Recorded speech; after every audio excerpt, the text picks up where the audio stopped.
Hi, it's David Drake. I'm back, and we have some guests today from Korea and some patented technology for endoscopes. It's iTS, fluorescence endoscopes, and I'm pretty excited about how a young Dr. Lee has been able to create a new technology in Korea that he's now looking to place here in the U.S. And, well, I'd like to introduce you. Dr. Lee, Jamie Lee, Mr. Kim, part of the company. Welcome here today. Love to find out more about the imaging capacity of the endoscope. I mean, as I understand it, you are actually able to highlight and also identify with fluorescence light inside people's bodies to look for and facilitate operations internally, look for tumors and diseases, and identify the technology better than anything's out there today. So maybe you can tell us, you know, how you started in this business. Actually, with my colleagues, we thought that different from U.S., the Korean medical device industry is very low. But the Korean doctor, their clinical skill is very high and in line with the global level. So there's a mismatch, clinical technology and medical industry. So, and your background is you went to Seoul National University, and they have their own hospital, Seoul National Hospital. And this is where you did all the work and got support of the state university, yes, which is quite unusual because you told me before that you were the only one who got financing yes, from the university for your yes, technology. And that was the first time the state university backed a company. Yes, yes, and you look very young, so you must have an amazing story how you got here today. Actually, thanks to Dr. Yeon-soo Kim, the president of Seoul National University Hospital. He and his group fully supported to raising Korean medical industry. Mm-hmm. So they decided to invest us and raise medical industry together with us. So, yes. That was very helpful. Yes. And Mr. Kim, you've been helping the company now with their expansion. That's right. And maybe you can tell us a little bit about, you know, why you got excited about this company, you got involved. Right. Let me give you a brief history, actually, what Dr. Lee was mentioning. As you know, when you're talking about this medical industry or medical equipment industry, you know, between doctors and engineer, they don't correlate each other that well, which means that engineer will create what they need to do, and doctors will use this machine, but they don't know whether this is ergonomically designed for them. Okay, so you want to make it more practical for Exactly. them and have better communication as the younger generation, like Dr. Lee is, Yes. obviously, he allows that to happen then. Right, and then the reason why I got so excited is that now that the younger doctors, you know, they have chance to operate on a surgery level better than anyone else with this machine, fluorescence endoscope, which you can define tumor or what we call viral duct, where, you know, only the experienced doctor can actually estimate where it is. So with this type of ability, even with the when you say intern or the resident doctor can actually do a proper surgery. And with the surgery, you know, you get a very minimal stitches, and also you have a very quick recuperation time for the clients. So which means that the patient, you know, they don't really need to stay in the hospital for that long. So I'm really excited with this new technology.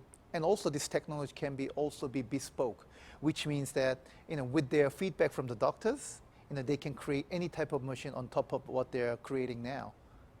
And thank you for explaining that to me, Mr. Kim. And Mrs. Jamie Lee, and now you're going to be based, you're based in the U.S., correct? Yes. So you must see the hospitals here and different distribution channels to be excited about this technology. What got you excited about the technology? Oh, yeah.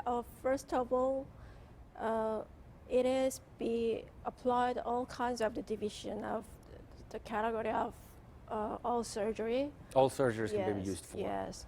So both, you know, invasive surgery as well as non-invasive, obviously. Yes. You know, as we're going to show some pictures, maybe little graphic pictures, but we'll show how effective this is versus other technologies, because other technologies are very outdated.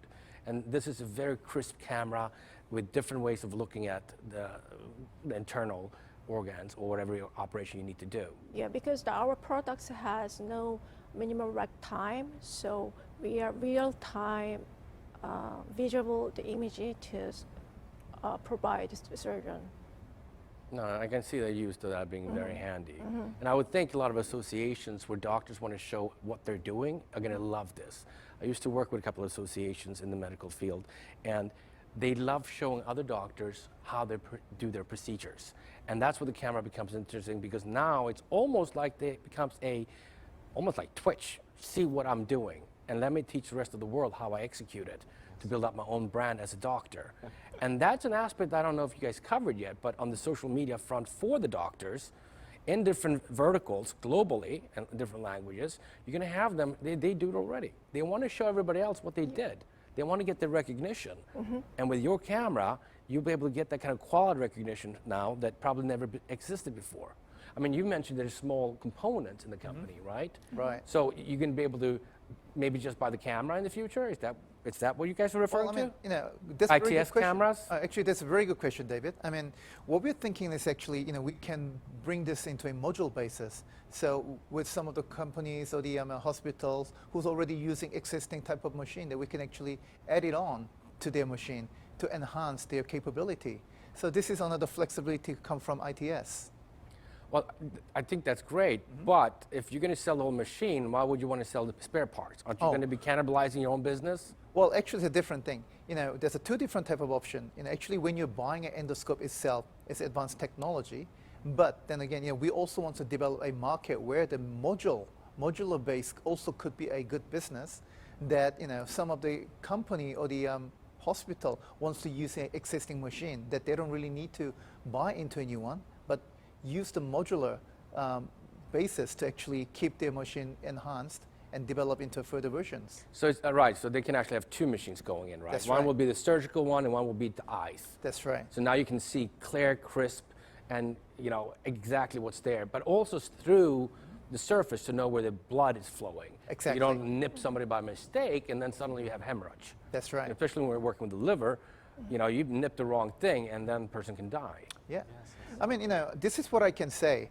In terms of a business, there are two different type of business where, you know, all economic formula goes vice versa way.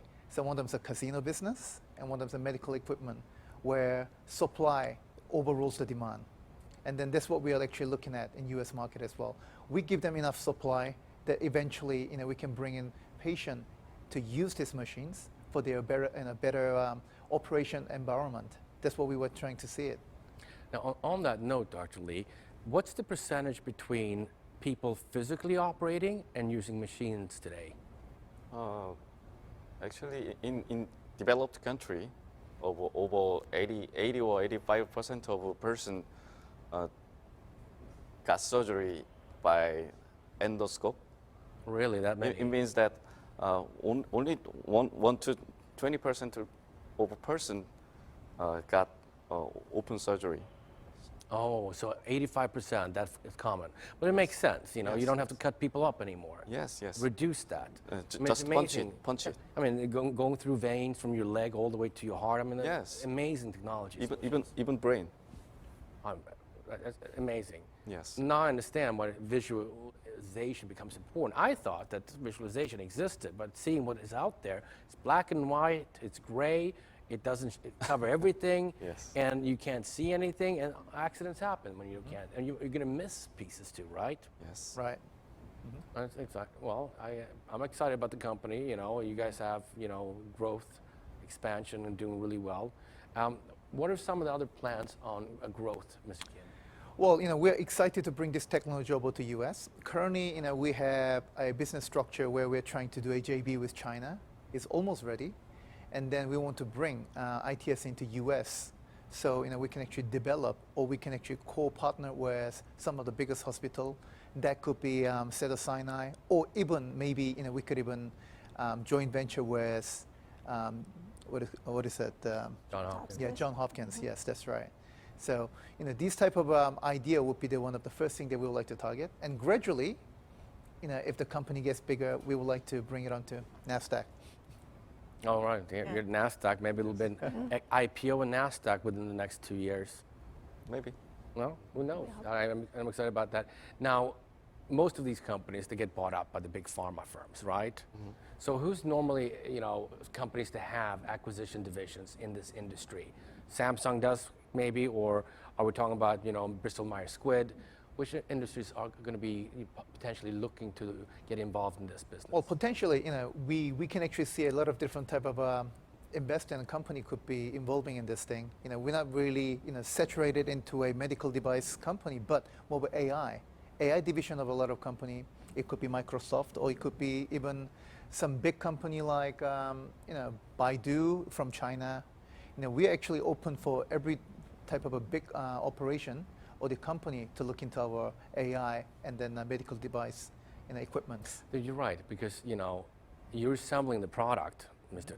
Lee, at your factory in Korea. Yes. And that assembly can be structured to go really quick by having separate components. Yes, yes. So now you want to partner up with probably Intel, maybe Samsung, and other technology providers who's going to accentuate that. So I can see that you're combining both worlds. I didn't realize that the State University of Seoul or the Seoul National University never given a grant or investment into a company before. So that's very interesting to hear that you're the first generation ever to get something like that done with them. Yes. So I'm definitely going to go and visit you guys in Korea when I have a chance.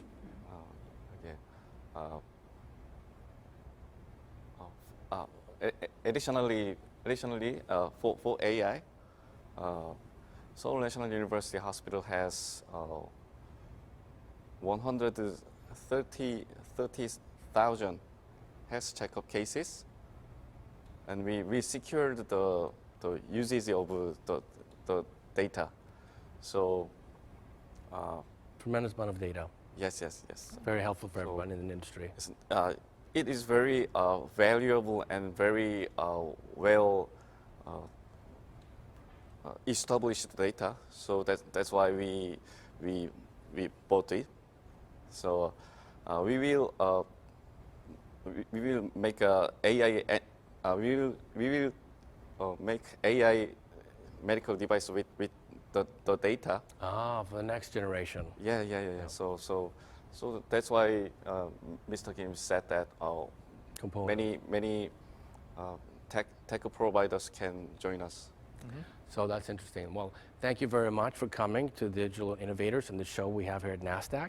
Thanks to Ms. Lee, Jamie Lee, Mr. Kim. Thank you, David. Thank you. My name is David Drake. Thank you.